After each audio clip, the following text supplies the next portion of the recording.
Hi, it's Justine Robbins. So today I would like to ask you, are you a micromanager? Do you know a micromanager? Do you have them in your business? What do I mean by micromanager? I mean someone who manages everything to the last detail.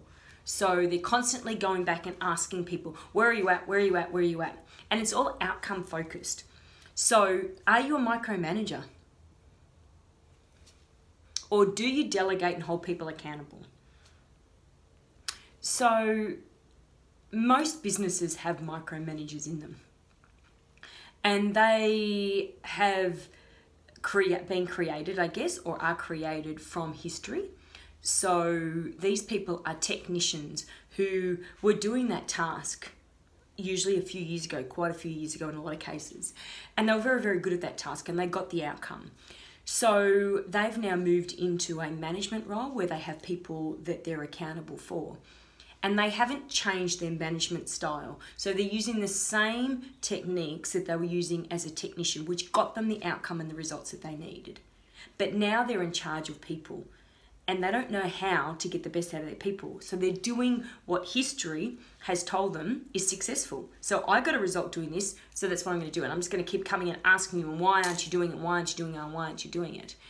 But the impact of that is that the people that they're talking to end up feeling disengaged, feeling like they're not valued, that they're not like a human. They don't feel they're not like a human. Of course they're a human, but they don't feel like they're a human. They don't feel like they're cared for as a human being. They're just there to do a task. And this person turns up and just has nothing but conversation about the task. They don't ask them how they are. They don't have small talk. They're not checking in with them to see if they're okay as a person. It's just, where are we at? Where are we at? Where are we at? Why haven't you done? Why haven't you done? Why haven't you done?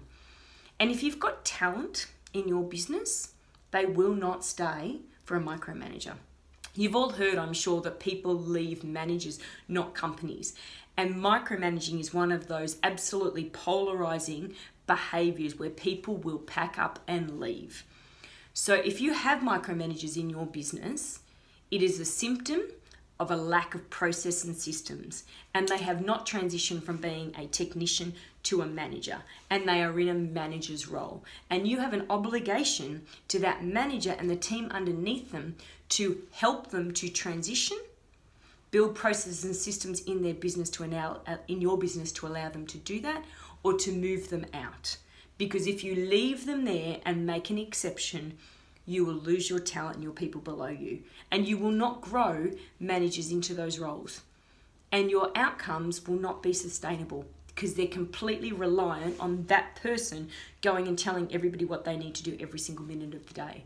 So if you want to build a sustainable business and grow leaders of the future, you need to address people that are micromanagers and help them to transition from a technician to a manager. And it takes very different skills and businesses and processes. So if you need some help with that, Justine from Justine Robbins Coaching.